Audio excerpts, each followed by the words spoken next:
नमस्ते फ्रेंड्स, मेरा नाम है चारू चौधरी और हमारे चैनल का नाम है suvidya.com। प्लीज़ चैनल को सब्सक्राइब करना ना भूलें। अभी जो हम पढ़ेंगे वो पढ़ेंगे संधि, और संधि में जैसे कि मैं पहले आपको दीर्घ स्वर संधि के बारे में बता चुकी हूँ, अभी जो हम पढ़ेंगे वो है गुण स्वर संधि। तो मैं आपको फटाफट से रिकैप कर देती हूँ संधि के लिए। संधि क्या होती है? जब दो वर्ण जो हैं उनका परस्पर मेल करते हैं तो जो विकार उत्पन्न होता है, जो नया शब्द बनता है, वह कहलाता है संधि। संधि में हमने पढ़ा था स्वर संधि। स्वर संधि जो है उसमें दो परस्पर स्वर वर्ण जो हैं उनका मिलाप होता है और विकार होता है, मतलब जो परिवर्तन होने के बाद में जो नया शब्द बनता है वह स्वर संधि कहलाता है। जैसे कि हमने दीर्घ स्वर संधि, इसके जैसे कि स्वर संधि जो है उसके 5 प्रकार होते हैं: दीर्घ स्वर संधि, गुण स्वर संधि, वृद्धि स्वर संधि, यण स्वर संधि और अयादी स्वर संधि। तो हमने अपनी लास्ट वीडियो में दीर्घ स्वर संधि जो था वो पढ़ा था। दीर्घ स्वर संधि में अ आ के स्वर के बाद में अगर फिर से अ आ स्वर आ जाता है तो वह आ हो जाता है।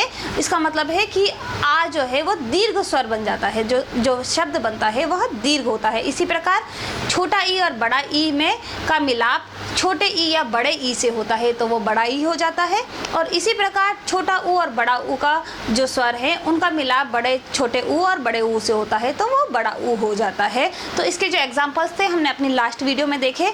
अभी हम पढ़ेंगे यहाँ पर गुण स्वर संधि, जो कि स्वर संधि के जैसे मैंने आपको बताया था दूसरा प्रकार है दीर्घ स्वर संधि, अब दूसरा है गुण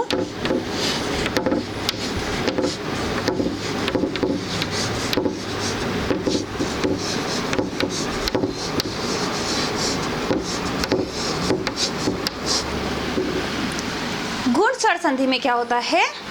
अ आ के बाद में अगर ई आता है तो वह ए हो जाता है। अ आ के बाद में अगर छोटा ऊ या बड़ा ऊ आता है तो वह ओ हो जाता है, और अ आ के बाद में अगर री आता है तो वह अर हो जाता है। मैं आपको इसको एग्जांपल्स के साथ में समझाऊंगी।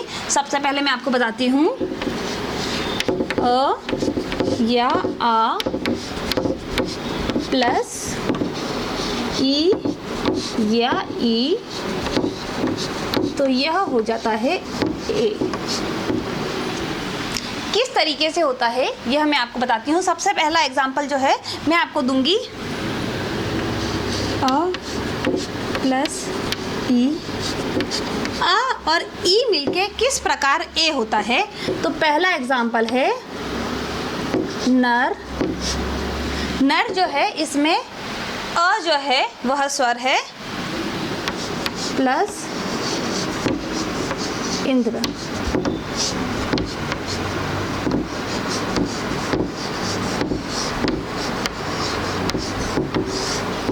देखिए दोस्तों किस तरीके से आ और ई मिलने पर ए होते हैं।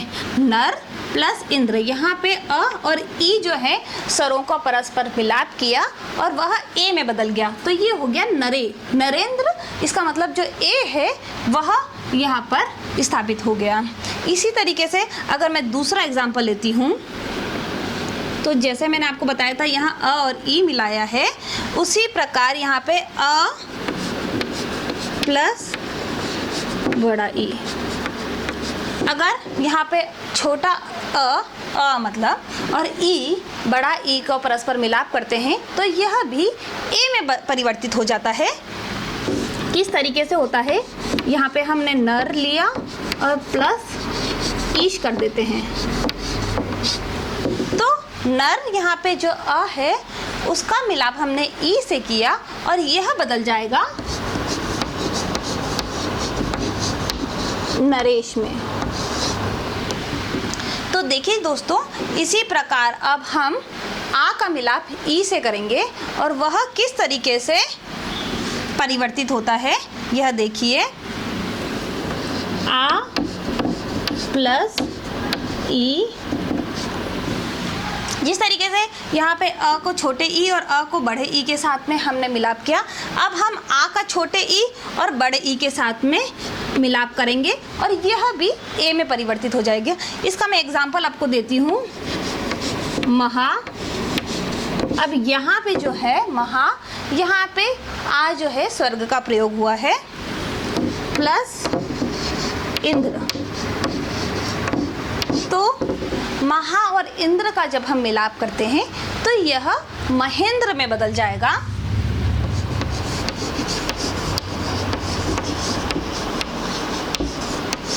इसी तरीके से दोस्तों आप समझ गए होंगे कि अब हम आ और बड़े ई का मिलाप करेंगे। महा प्लस ईश और ये हो गया महेश। तो गुण स्वर संधि को समझने के लिए जो पहला चरण है वह यही है। अ और आ के बाद में ई या ई आती है। अ के साथ ई भी आ सकता है और बड़ा ई भी आ सकता है। सेम आ के साथ ई भी आ सकता है या बड़ा ई भी आ सकता है। तो वह परिवर्तित होकर ए में बदल जाएगा। तो आपने इसके 4 एग्जाम्पल देख लिए। नर प्लस इंद्र नरेंद्र, नर प्लस ईश नरेश, महा प्लस इंद्र महेंद्र और महा प्लस ईश, सॉरी यहाँ पर महा प्लस इंद्र है, महा प्लस इंद्र महेंद्र और महा प्लस ईश महेश। तो इस तरीके से ये जो 4 एग्जाम्पल हैं यह गुण स्वर संधि के हो जाते हैं। अब गुण स्वर संधि यहीं खत्म नहीं होती है, मैं आपको बताती हूँ। जिस तरीके से अ और आ मिलाने के बाद में ई और ई आता है तो ए में बदल जाता है, उसी प्रकार अ या आ के बाद में ऊ या बड़ा ऊ आता है तो वह ओ में बदल जाता है। किस तरीके से बदलता है मैं आपको कुछ एग्जाम्पल देके फिर से समझाऊंगी। अ या आ प्लस ऊ या ऊ, तो यह हो जाता है ओ। इसी प्रकार से एग्जाम्पल मैं आपको देती हूँ। अ प्लस ऊ, तो यह होगा ओ। अ प्लस ऊ, इसका मतलब यह है कि पहला स्वर जो है उसमें अ आता है और जो दूसरा स्वर है जिससे हम मिलाप कर रहे हैं वह ऊ आता है, तो यह ओ में बदल जाएगा। अब किस तरीके से बदलता है आइए देखिए। ज्ञान प्लस उदय,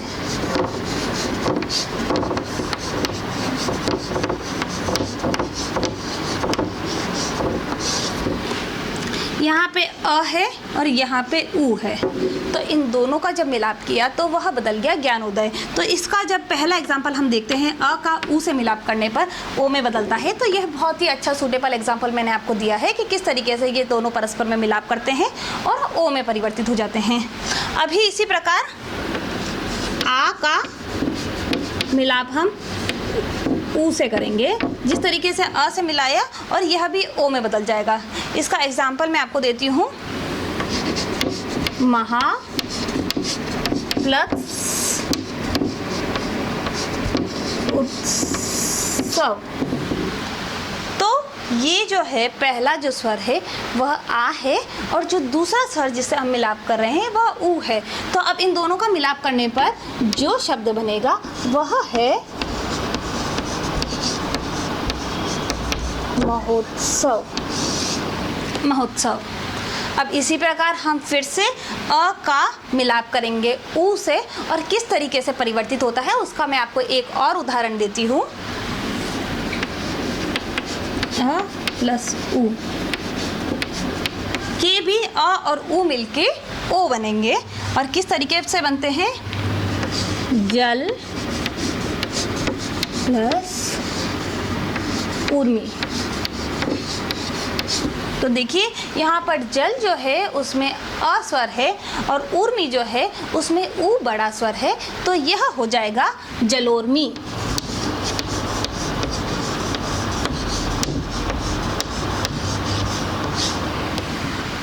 अब इसी तरीके से आ का जो मिलाप है वो हम ऊ से करेंगे।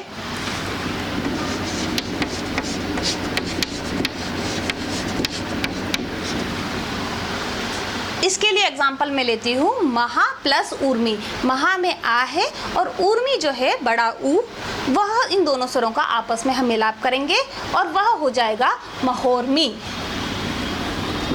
महा प्लस ऊर्मी। तो देखिए इन दोनों का जब हम मिलाप करते हैं तो उसके बाद में यह जो वाक्य है वो बनेगा महोर्मी। तो जिस तरीके से अभी आपने देखा अ और आ में ई और ई का मिलाप करते हैं तो वह ए हो जाता है। और ये जो 4 एग्जाम्पल हैं मैंने आपको बताए हैं, अ और आ का मिलाप ऊ या बड़े ऊ से होता है तो वह किस तरीके से ओ में बदलता है। अभी जो गुण संधि है वो यहाँ ख़त्म नहीं होती है, इसका एक चरण और बाकी है।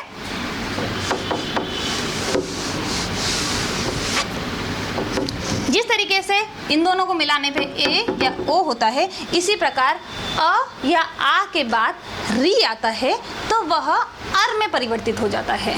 तो जब दो स्वर अ आ के बाद में री से जब जुड़ाव होता है अ या आ का, तो वह आपस में मिलकर री में परिवर्तित हो जाते हैं। किस तरीके से होते हैं एक बार मैं आपको बता देती हूँ। अ या आ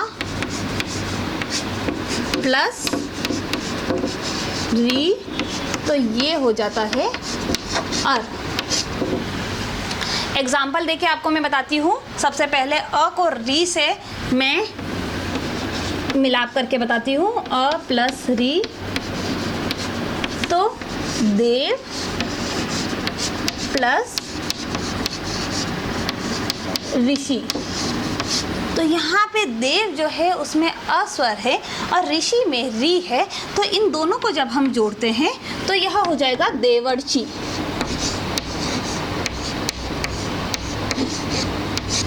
देवर अर का जो है वह जो शब्द है उसमें अर का प्रयोग हो जाएगा, तो जो संधि है वह जोड़ के देवर्षि जो शब्द है वह बनेगा।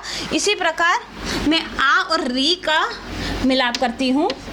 आ प्लस री महा प्लस ऋषि और ये हो जाएगा महर्षि। तो आपने देखा यहाँ पर किस तरीके से सबसे पहले हमने देखा संधि क्या होती है, 2 वर्णों के परस्पर मेल को संधि कहते हैं।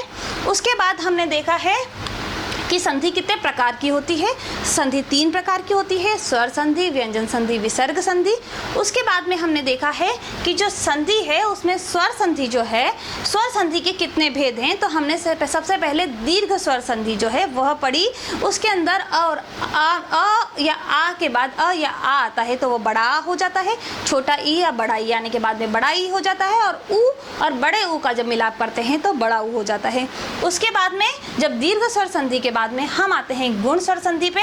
इसमें आपने देखा अ और आ मिलने के बाद अ और आ के बाद में ई या ई आते हैं तो वह ए हो जाते हैं।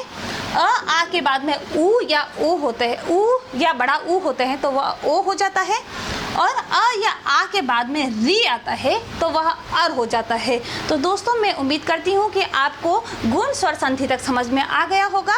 और अब जो हम नेक्स्ट जो हमारी वीडियो होगी उसमें मैं आपको वृद्धि, यण और अयादी संधि के बारे में बताऊंगी। Thank you very much. Channel को सब्सक्राइब करना बिल्कुल ना भूलें। Thank you.